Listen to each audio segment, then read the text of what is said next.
Hi everybody, Seth Itzkan here, Soil for Climate.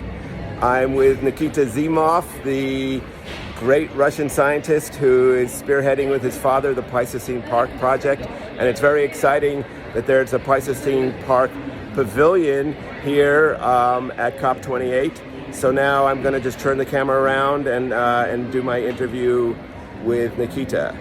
So here I am with Nikita Zimov, the scientist who's spearheading the Pleistocene Park project to help restore the mammoth steppe ecosystem in Siberia. Nikita, it's a pleasure to meet you in person. Thanks. Sure. Nice talking with you.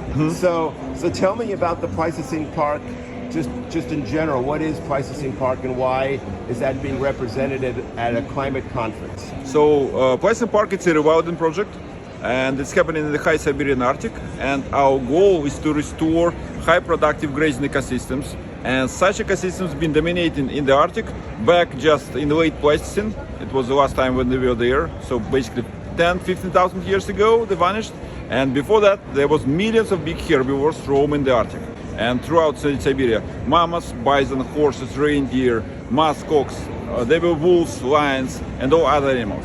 And then people came to that territory, dropped down number of animals, and in the Arctic, grazing ecosystem cannot compete against most shrubs and trees without help of animals.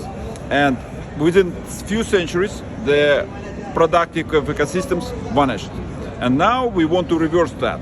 We are bringing animals back, so we are finding every possibility we have to introduce animals to the Arctic, to the Pleistocene Park. So bringing bison, muskox, different horses, we have even Bactrian camels, which do living in our place for 3 years already.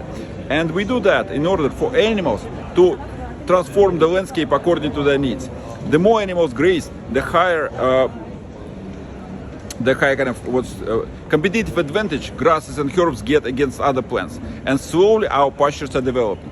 And the reasons why we do that, because they show that, first of all, developing of pastures is creating rich ecosystems. And by rich ecosystems, we are just making rich soils. And that's something we are doing. And moreover, it's showing that climate is also a very big issue. And these ecosystems in the Arctic can really help us in terms of mitigating climate change. Because we are sequestering lots of carbon in the soil. We are protecting permafrost. We are changing the albedo of the territory. The grasslands are much lighter than other vegetation. And they are reflecting much higher portion of energy back to space. And also, if we have productive ecosystems, there is very active photosynthesis and very much evapotranspiration. And this really dries out all the soils.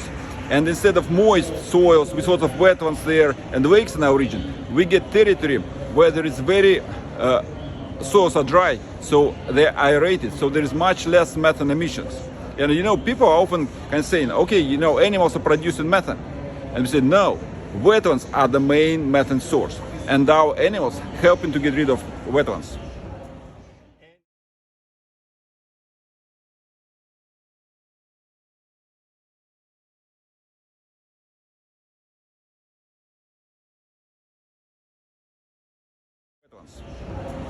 And just quickly, tell me about the pavilion that you have here. I'm going to step back for a second, just so people can get a sense of how massive this pavilion is, Pleistocene Park.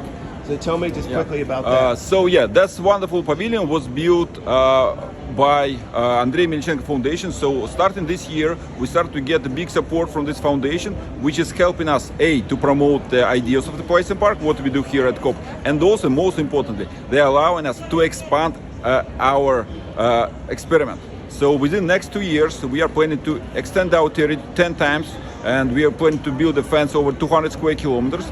And within the next 5 years, we are planning to introduce about 2,000 animals, which will allow us to maintain already a small population of predators and make our ecosystem complete.